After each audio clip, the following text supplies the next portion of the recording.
എല്ലാവർക്കും നമസ്കാരം. ഞാൻ ഇതിനു മുമ്പ് ഒരു ചെറിയൊരു വീഡിയോയുമായിട്ട് നിങ്ങളുടെ അടുത്തേക്ക് ഞാൻ വന്നിരുന്നു. വിഷയം എന്താണെന്ന് ചോദിച്ചാൽ, ഇന്ത്യയിലെ ആത്മഹത്യ ചെയ്യുന്ന മനുഷ്യരുടെ ഇടയിൽ നമ്മുടെ ഈ കേരളത്തിൻ്റെ വളരെ കുതിപ്പ്, അതായത് ഒരു ദിവസം ശരാശരി 27 മലയാളികൾ നമ്മുടെ ഈ കേരളത്തെ ആത്മഹത്യ ചെയ്യുന്നുള്ള ഒരു കാര്യം പറഞ്ഞിട്ടാണ് ഞാനൊരു വീഡിയോ ചെയ്തത്. അപ്പോൾ ഞാൻ അതിനെ സംബന്ധിച്ച് ഞാൻ തന്നെ വ്യക്തിപരമായിട്ടൊന്ന് പഠിക്കുമ്പോൾ എൻ്റെ ഒരു അഭിപ്രായമുണ്ട്, അത് നിങ്ങളുമായിട്ട് പങ്കുവയ്ക്കാമല്ലോ എന്ന് വിചാരിച്ചാണ് ഞാൻ ഈ വീഡിയോ ചെയ്യുന്നത്. അതായത് ഈ കേരളത്തിലിപ്പം നമ്മളിപ്പോൾ അറിയാം, ഇന്നിപ്പം നവംബർ 1 നമ്മൾ 70ാമത്തെ ജന്മദിനം നമ്മൾ ഈ കേരള സംസ്ഥാനത്തിൻ്റെ ആഘോഷിക്കുകയാണ്. പക്ഷെ നമ്മുടെ 10, 40, 60 വർഷങ്ങൾക്ക് മുമ്പ് നമ്മുടെ കേരളത്തിൻ്റെ അവസ്ഥ നമുക്കറിയാം. സാമ്പത്തികപരമായിട്ടും വിദ്യാഭ്യാസപരമായിട്ടൊക്കെ വളരെ പുറകിലായിരുന്നു അന്ന് നമ്മൾ. തൊഴിലാളികളുടെ കൂലി, കർഷകരുടെ വരുമാനങ്ങൾ, സർക്കാർ ജോലിക്കാരുടെ ശമ്പളമൊക്കെ വളരെ തുലം കുറവ്. അതായത് വീടുകളൊക്കെ എന്ന് പറഞ്ഞു കഴിഞ്ഞാൽ വളരെ നമ്മുടെ ഈ ഗ്രാമപ്രദേശങ്ങളിലൊക്കെ മങ്കട്ട വീടുകൾ, ഓല കൊണ്ട് മറച്ച, ഭിത്തിക്ക് പകരം ഓല കൊണ്ട് മറകെട്ടി മറച്ചുണ്ടാക്കിയ വീടുകളിലൊക്കെ ആയിരക്കണക്കിന് ജനങ്ങൾ താമസിക്കുന്ന ഒരു കേരളത്തിൻ്റെ കഥ നമുക്ക് പറയാനുണ്ട്. നമ്മുടെയൊക്കെ മാതാപിതാക്കളും പൂർവികരും ഒക്കെ പണ്ടുകാലത്ത് അവർ താമസിച്ചിരുന്നൊക്കെ ഈ ഓലക്കുടിലുകളിലോ അല്ലെങ്കിൽ മങ്കട്ടപ്പെരകളിലോ അല്ലെങ്കിൽ ഗ്രാമത്തിൽ അപൂർവം കാണുന്ന വെട്ടുകല്ല് കൊണ്ട് ഭിത്തി കെട്ടിയൊക്കെ ഉള്ള വീടുകളിലാണ്. അതൊക്കെ അപൂർവമായിരുന്നു, വളരെ കുറച്ച് വീടുകളൊക്കെ ഉണ്ടായിരുന്നുള്ളൂ. അത് ഓരോ വീടുകളിലും 8, 10, 12 ഒക്കെ ആൾക്കാർ ജീവിച്ചിട്ടുണ്ട്. അപ്പം അന്നൊക്കെ നമ്മളെ സഹായിക്കാനുള്ള അന്നത്തെ ജനങ്ങൾക്ക്, അല്ലെങ്കിൽ നമ്മുടെ പൂർവികർക്ക് അന്നൊക്കെ അവരെ സഹായിക്കാനുള്ള ആൾക്കാർ കുറവാണ്. സാമ്പത്തിക ശേഷിയൊക്കെ ഉള്ള ആൾക്കാർ, അല്ലെങ്കിൽ ഗവൺമെൻറ് സഹായങ്ങൾ, ഇങ്ങനെയൊക്കെ ഉള്ളത് സഹായങ്ങളും അന്ന് കുറവായിരുന്നു. അങ്ങനെയൊക്കെ ഉള്ള നമ്മുടെ മാതാപിതാക്കളും പൂർവികരൊക്കെ ജീവിച്ചൊരു കാലഘട്ടത്തിൽ നിന്നും ഈ വർത്തമാന കാലത്തിലെ കേരളത്തെ വ്യത്യസ്തമാക്കുന്നതാണ് ഞാൻ പറയുന്നത്. അതായത് അന്ന് 8, 10, 12 ആൾക്കാർ പരിമിതമായ രീതിയിൽ ഈ ഓലപ്പെരകളിലും മങ്കട്ടപ്പെരകളിലൊക്കെ ജീവിച്ചപ്പോഴും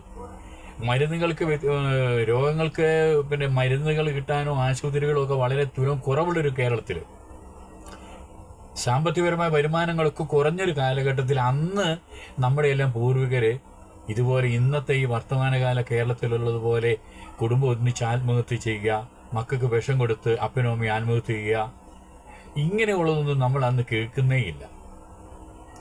ഞാൻ ആ ഒരു കാര്യം നിങ്ങളോട് പങ്കുവയ്ക്കുക. എന്തുകൊണ്ടാണ് നമ്മുടെ മാതാപിതാക്കളോ പൂർവികരൊക്കെ അന്ന് ജീവിതത്തിൽ എത്രമാത്രം പ്രയാസങ്ങളോ പ്രതിസന്ധികളോ വന്നപ്പോഴും, രോഗങ്ങളോ കടബാധ്യതകളോ അല്ലെങ്കിൽ ജീവിക്കാൻ മാർഗമില്ലാത്ത കാര്യങ്ങളൊക്കെ ജീവിതത്തിൽ പ്രയാസങ്ങൾ വന്നപ്പോഴും ആരും ജീവിതത്തിൽ നിന്ന് ഓടി ഒളിച്ചിട്ടില്ല. അവരൊക്കെ പ്രതിസന്ധികളെ അതിജീവിക്കാനുള്ളൊരു ആത്മവിശ്വാസം, ഒരു ധൈര്യം ഉണ്ടായിരുന്നു. ആ ഒരു കാലഘട്ടത്തിലെയും ഈ ഒരു കാലഘട്ടത്തിലെയും എന്തുകൊണ്ടാണ് ഇങ്ങനെ ഒരു വ്യത്യാസം വന്നത്? ഞാൻ നിങ്ങളോട് പങ്കുവയ്ക്കാൻ ആഗ്രഹിക്കുന്നത്, നമ്മുടെ എല്ലാ മാതാപിതാക്കൾക്കും പൂർവികർക്കൊക്കെ അന്ന് ഉറച്ച ഒരു ദൈവത്തിലുള്ള വിശ്വാസം ഉണ്ടായിരുന്നു, ദൈവത്തിലുള്ള ഒരു ഉറച്ച ആശ്രയ മനോഭാവം ഉണ്ടായിരുന്നു.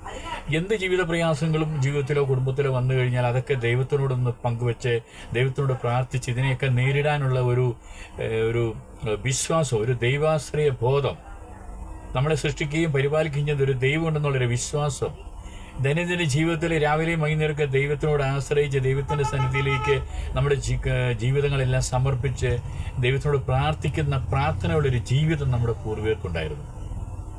ഇന്ന് ഈ ആധുനിക കേരളത്തിൽ നമ്മൾ നേരത്തെ പറഞ്ഞതുപോലെ ഒരുപാട് സാമ്പത്തിക പുരോഗതികളും വിദ്യാഭ്യാസ പുരോഗതികളും വ്യവസായ പുരോഗതിയും വാണിജ്യ പുരോഗതിയും എല്ലാം വന്നു. അന്നത്തെ മങ്കട്ടപ്പെരകളുടെ സ്ഥാനത്ത് ഇന്നൊക്കെ ലക്ഷങ്ങളും കോടികളും വിലയുള്ള വീടുകളായി. വലിയ കോളേജുകൾ, കലാലയങ്ങൾ, യൂണിവേഴ്സിറ്റികളൊക്കെ കേരളത്തിൽ വന്നു. ആരോഗ്യം, ഒരുപാട് ആശുപത്രികൾ, എല്ലാ പഞ്ചായത്ത് തലത്തിൽ ആയുർവേദവും ഹോമിയോയും അലോപ്പതി ആശുപത്രികളും ഡോക്ടർമാരും എല്ലാം നമ്മുടെ രാജ്യത്ത് ഇവിടെ വന്നു. ഒരുപാട് ജീവിത സൗകര്യങ്ങൾ വന്നു. വരുമാനത്തിലെ എല്ലാ വിഭാഗം ആൾക്കാർക്കും, കർഷക തൊഴിലാളികൾക്കും, മറ്റ് വ്യവസായ തൊഴിലാളികൾക്കും, കർഷകർക്കും, സർക്കാർ ശമ്പളം പറ്റുന്നവർക്കും എല്ലാവർക്കും നല്ല വേതനവും ഒക്കെ വന്നു. എന്തുകൊണ്ട് അന്നില്ലാത്ത രീതി, നമ്മുടെ മാതാപിതാക്കൾക്കും പൂർവികർക്കും ഇല്ലാത്ത രീതിയിൽ ഈ ആധുനിക കേരളത്തിൽ 2025 കാലഘട്ടത്തിലൊക്കെ ഇന്ത്യയിൽ ആത്മഹത്യ ചെയ്യുന്നവരുടെ നാട്ടിൽ നമുക്കൊരു നാണക്കേടുമായിട്ട് നമ്മളിങ്ങനെ 1ാം സ്ഥാനത്ത് 27 മരണത്തെ പുരുകാൻ ഇങ്ങനെ വെമ്പി നിൽക്കുന്നു. ഇന്നലെ തന്നെ നമ്മുടെ അടുത്ത് വടകരയിൽ ഒരാൾ വടകര റെയിൽവേ സ്റ്റേഷൻ്റെ അടുത്ത് ഇരിക്കുക. ട്രെയിൻ വന്നപ്പോഴത്തേക്കും അവർ പെട്ടെന്ന് പാളത്തിലേക്ക് ചാടുവാണ്. എത്രയോ വ്യക്തികളാണ് അതിലിപ്പോൾ പാവപ്പെട്ട ജനങ്ങളൊന്നും പാവപ്പെട്ടവരൊന്നൊന്നുമില്ല. വരുമാനമുള്ളവരെ, സാമ്പത്തിക ശേഷിയുള്ളവരെ, സർക്കാർ ശമ്പളം മേടിക്കുന്നവരൊക്കെ ഉണ്ട്. കഴിഞ്ഞ മാസം ഒരാൾ ആത്മഹത്യ ചെയ്തത് പെൻഷൻ പറ്റുന്നതിൻ്റെ ആഴ്ചയാണ് സർക്കാർ സർവീസിൽ നിന്ന്. അതിലെല്ലാം ജനങ്ങളുണ്ട്. പോലീസ് ഉദ്യോഗസ്ഥരുണ്ട്, സാമ്പത്തിക ശേഷിയുള്ള കച്ചവടക്കാരുണ്ട്, ഒക്കെ ഉണ്ട്. അതിൽ കടബാധ്യതയുള്ളവർ, നിരാശപ്പെട്ടവർ, രോഗം അനുഭവിക്കുന്നവരൊക്കെ അതിൽ ഉണ്ടെന്നുള്ളതൊരു യാഥാർത്ഥ്യമാണ്. എന്തുകൊണ്ടാണ് ഞാൻ പറയുന്നതെന്ന് വെച്ചാൽ നിങ്ങളുമായിട്ട് പങ്കുവയ്ക്കുന്നത്, ദൈവത്തിലുള്ളൊരു വിശ്വാസം നമ്മുടെ മാതാപിതാക്കൾക്കും പൂർവികർക്കുള്ളതുപോലെ ദൈവത്തിൽ വിശ്വസിക്കാനും ദൈവത്തിൽ ആശ്രയിക്കാനുമുള്ള ഒരു മനോഭാവം നമുക്ക് നഷ്ടപ്പെട്ടതുകൊണ്ടാണ് ആധുനിക മലയാളികൾക്ക് ജീവിതത്തിൽ ഈ നിരാശയും ബുദ്ധിമുട്ടും വരുമ്പോഴത്തേക്കും കുടുംബം ഒന്നടക്കം ആത്മഹത്യ ചെയ്ത് പരിഹാരം കണ്ടെത്തുന്ന ഒരു കാര്യം. എൻ്റെ ഒരു അഭിപ്രായം ഞാൻ നിങ്ങളോട് പങ്കുവെച്ചതേ ഉള്ളൂ. നിങ്ങളുടെയൊക്കെ അഭിപ്രായം എന്താണ്? നിങ്ങളത് എൻ്റെ ഈ വീഡിയോയുടെ പുറകിൽ കമൻറ്റ് ചെയ്യുക. നമുക്കറിയാലോ എന്തെങ്കിലും ഒരു മാറ്റമുണ്ടോ, നമ്മുടെ വീക്ഷണങ്ങൾ തമ്മിൽ യോജിപ്പുണ്ടോ, എന്താണ് ഈ പ്രശ്നത്തിൻ്റെ ഒരു പരിഹാരം? ഇത് ചർച്ച ചെയ്യുന്നതിന് വേണ്ടിയിട്ടാണ് ഞാൻ ഈ ചെറിയ വീഡിയോ നിങ്ങളുമായിട്ട് ഷെയർ ചെയ്യാൻ ആഗ്രഹിക്കുന്നത്. നന്ദി, നമസ്കാരം.